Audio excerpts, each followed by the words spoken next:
Kita seharusnya itu tidak diakomodir sebagaimana semestinya, kawan-kawan sekalian. Jadi saya harap kawan-kawan sekalian bahwa kita hadir di sini itu tetap tertib. Karena kenapa, kawan-kawan sekalian? Aksi saya begini, Pak. Jangan ikut campur, Pak. Masa kami mau masuk tidak boleh, Pak. Dari kapal.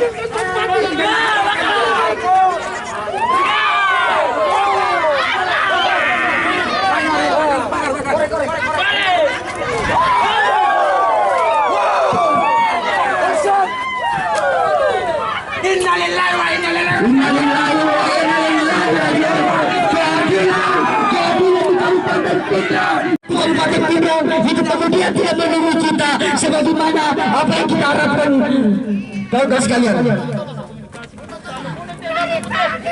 Pak, kami butuh untuk bernaung dulu, Pak, bernaung.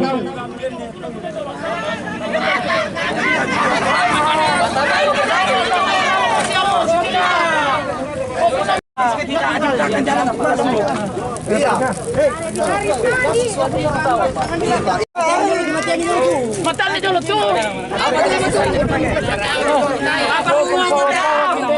Ya, bunuh dulu.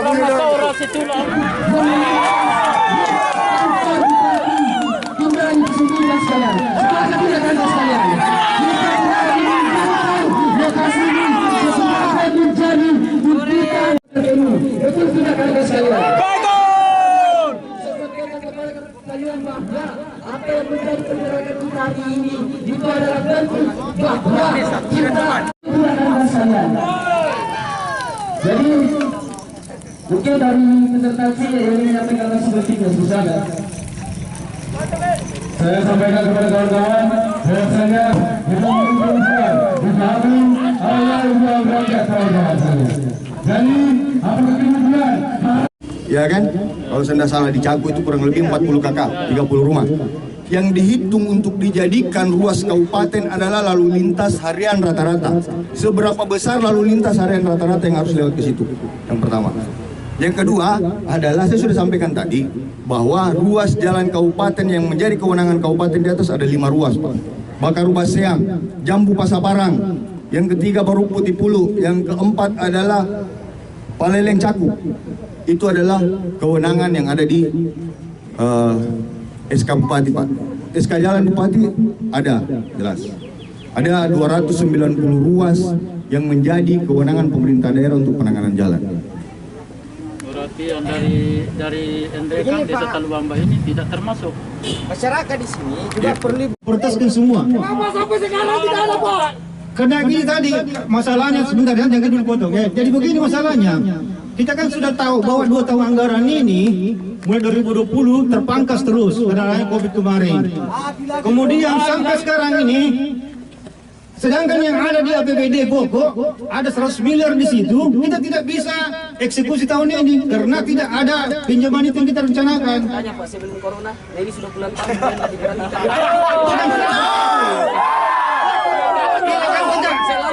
Ini kan kita janji apa namanya bupati kan visi misi bupati ini baru 2019 belum sempat itu. Kemudian tapi kan ini tidak bisa langsung dikerja begitu, Pak. Tapi ini ada namanya proses perencanaan, mulai dari banyak apa segala macam RKPD apa masuk atau tidak. Setelah itu iya, jadi kita mau konfrontasi itu bagaimana, ini mau terima atau bagaimana? Iya, dengar dulu, saya jelaskan ini mengenai anggaran. Tahun 2021 kita terpangkas 95 miliar.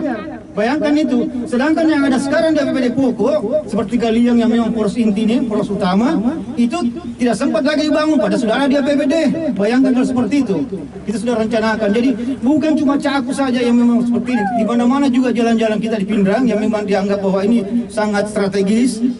Ini pasti juga akan gejolak karena adanya terpendingnya anggaran itu. Berarti selama ini tidak ada kerjanya? Bukan tidak ada kerja, ini kan ini tadi tunggu dulu. Ini kan saya sudah jelaskan bahwa adanya terpendingnya terpotongnya anggaran ini ada refocusing itu sehingga kita tidak bisa berbuat banyak. Dan ini bukan Pindrang saja seperti itu, semua sudah. Dalam skala perencanaan prioritas itu ada skala yang betul-betul diprioritaskan untuk bagaimana kemudian infrastrukturnya ini diperbaiki. Apa? Sebentar ada PU-nya. Sampai ke dulu. Ya. Jadi jangan dipotong bicaranya dia. Biar apapun kita sampaikan sebenarnya, Bapak memang dari awal sudah mengeras, tidak mau terima apapun itu. Jadi ini tadi, jadi dengarkan saya dulu. Itu yang kemudian menjadi skala prioritas dalam perencanaan APBD. Betul. Maka dari itu, sebentar, sebelum COVID ada, perencanaan sudah dimulai. Maka dari itu, di mana sekarang perencanaan itu, kenapa tidak diprioritaskan skala terpencil dulu? Jadi ini kan Karena komunikasi dari bawah. pembangunan ekonomi secara merata. Lalu yang paling diprioritaskan adalah skala kampung-kampung yang terpencil, termasuk Cakup. Jadi perencanaan prioritasnya itu di mana, Bapak? Jadi sekarang ini kalau kita mau bedah APBD, anggaran terbesar. Kami tolong direalisasikan, Pak. Rindu masyarakat Cakup ketemu dengan Bapak. Jangan sampai Bapak punya kepentingan lagi ke depan. Bagaimana bisa masyarakat ini bisa memilih untuk 2 periode ketika melihat watak dari Pak Bupati sampai sejauh ini sedang dalam keadaan tidak baik saja dan tidak menjalankan fungsionalisnya sebagai pejabat negara. Betul tidak kan, kawan sekalian? Jadi sekali lagi saya sampaikan, Pak, tolong hadirkan Pak Bupati. Kami coba Pak Bupati ada di sini, kami tahu. Jadi saya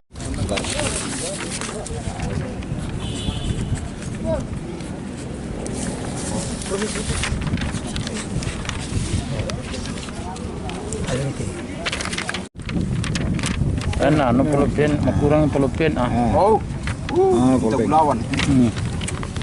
Yang penting Iya. Di masa tadi Pak, solusi yang diberikan dari pemerintah daerah. Jadi memang berdasarkan nyataan di sana, itu juga bagian dari wilayah Pindrang. Memang perlu perhatian. Nah, cuma memang selama ini belum ada juga proposal dari warga-warga setempat yang memang dilanjuti. Sehingga kita tadi sudah mengakomodir. Ya, walaupun itu karena memang anggaran sangat terbatas, kondisi sekarang ini kan COVID, di mana-mana ini juga anggaran kita dipangkas, kita rencana mau pinjam juga batal ini, sehingga apa yang ada saja dia menjadi kita realisasi, apalagi memang yang belum tercover. Jadi kami sudah memberikan penawaran, kalau insya tahun depan kita akan realisasikan itu sedikit demi sedikit sesuai kemampuan itu tadi, karena di sana kan lebih 1 kilometer itu dan anggaran cukup besar. Kalau kita sementara kita hitung di sana rumah cuma sekitar 30-an lah, itu yang maksimal itu 30 rumah di sana. Tapi memang di sana sangat lahan-lahan yang sangat strategis karena memang perkebunan itu tadi memang perlu dukungan infrastruktur seperti itu sebenarnya. Kalau di sana juga ada anak kita pada sekolah, meskipun dia memang ke Indrekang, tapi memang perlu sekali akses seperti itu. Cuma yang menjadi masalah bagi kita, ada sungai merupakan batas wilayah daerah, di mana sebelahnya adalah Indrekang.